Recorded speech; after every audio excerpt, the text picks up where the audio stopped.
Hello, my dear friends, and welcome. My name is Vickie Hadge, and this is Even So It as well.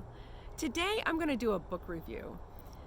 When we're first diagnosed with MS or any chronic illness, we have about 15 minutes in our doctor's office, and then we're sent home, and we have a lot of questions. And oftentimes, we're going to go to Dr. Google or YouTube and start searching for answers, and sometimes we'll read books, and I really enjoy reading books. A lot of times the things that you find on the internet are helpful, but books, I think, go a little bit deeper. So I enjoy reading books about living well with chronic illness, and here I am years later and I'm still reading books on living well with chronic illness. I think that there's always room for improvement. I'm always tweaking and refining my diet and my lifestyle to help me live better with my multiple sclerosis. So the book that I'm reviewing today is What's Missing from Medicine by Dr. Saray Stancic. And she was diagnosed with multiple sclerosis back in 1995. And she continued to get worse. And then in 2003, a study came across her desk about blueberries. And it was a small study, an obscure study, but it was about the anti-inflammatory effects of blueberries and how it could help patients, MS patients. And this caught her attention, and so she read the study and started eating blueberries. But then she started diving a little bit deeper into lifestyle medicine, and she started doing a lot of research. And she started adjusting her diet and her lifestyle, and she getting better. And this fascinates me. In her lifestyle medicine, she has a wheel. And on this wheel is diet and nutrition, physical activity, stress management, sleep hygiene, substance intake, and social connection. And all of these spokes of the wheel have equal weight. They're all really important. And I like her take on this, that we have to have balance in our life and we have to pay attention to a lot of different areas. It's not just going to be medication. It's not just going to be physical therapy. It's not just going to be the food we eat. There are so many areas that need our attention so we can live and live well with our MS. So I'm really impressed with this book. It got a lot of praise from different doctors that are in the lifestyle community. Dr. Dean Ornish, Dr. Joel Furman, Dr. Neil Bernard, and Dr. David Katz. These are some pretty heavy hitters in the industry, and it's high praise for this book. And I wanted to share a few things from the book and talk about them. One of the things she says is, suffering occurs when we stay focused on fighting circumstances beyond our control. And I think that's important because a lot of times you hear about people suffering from a disease. Oh, she suffers from this disease, she suffers from that disease. And when we fight against something that we have no control over, we do suffer.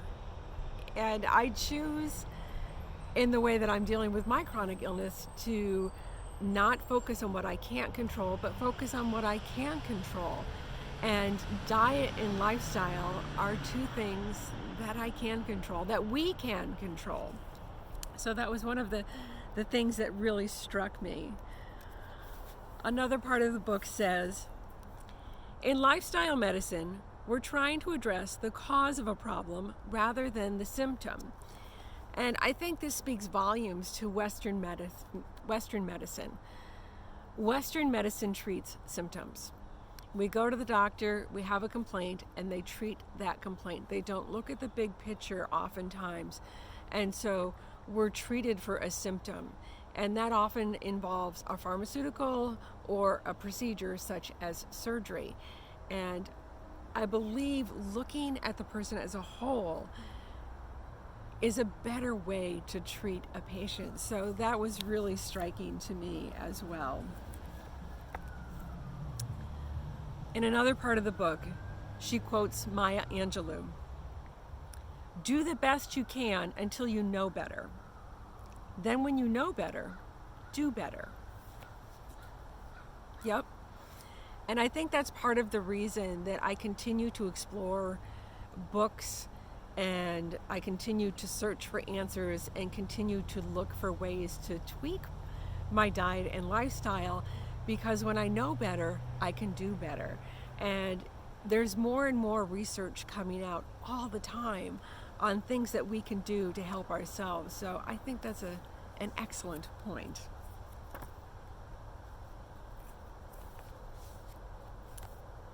Later in the book, Dr. Dean Ornish reminds us that we achieve lasting change not by fear of death, but instead by the joy of living.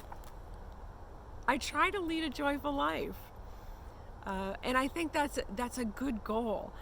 If we have joy, it does really good things to our body. We have all those great feel-good hormones that go through our bodies, and when we're in a state of fear, if we are fearful of death or fearful of the future, that's really going to be hard on us. It's going to flood our body with the not so good hormones like cortisol, and long-term exposure to cortisol has detrimental effects on us.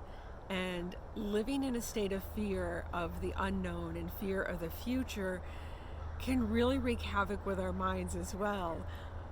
More than 50% of MS patients say that they suffer from depression, and that's a big statistic, and that's a lot. So trying to focus on the joy of living is a really good goal. Later in the book, it says, since we know that social connections bolster both negative and positive behaviors, it's important to choose your groups wisely to maximize your own personal transformation goals. Birds of a feather flock together. When we're diagnosed, we typically seek out support groups. It's a very normal thing to do, but it's important to choose the support group that's supportive. Sometimes when we get into these groups, there's a tendency for some of them to talk about the negative, the worries for the future, the pains they're having, the discomforts, the tragedies that are happening, the frustrations with doctors and insurance companies, and it turns into this really negative vibe. And instead of supporting one another, they're commiserating with one another. So I encourage you, when you're looking for a support group, find one that's going to help you with your transformational goals. What are your goals? What do you want to achieve when living well with your multiple sclerosis? And later in the book, Dr. Stancic writes, today, illnesses are treated with drugs and procedures without consideration of the root causes of disease. And I think she's right. You know, we don't know the cause of MS, but we do know the root causes of our dis-ease. The way that we live our lives can contribute to our health or lack thereof. Everything we consume, from food to the news we consume, to things that we consume on social media, the people that we hang around with, the places we go, all of this can have an effect on our health. And our exercise routines, if we exercise or don't exercise, is going to affect our health. And our stress management, I think this plays a big role in our well-being. I really enjoyed this book. Dr. Stancic did her research, she cites her research, and she is a living example of the profound impact that diet and lifestyle changes can have on people that live with chronic illness. She also made a movie about this book called Code Blue, and it goes into depth about what she thinks is missing from modern medicine, and I really enjoyed the movie as well, and I'll put a link below to that too. If you would like to win a free copy of this book, I am going to be doing a drawing for it.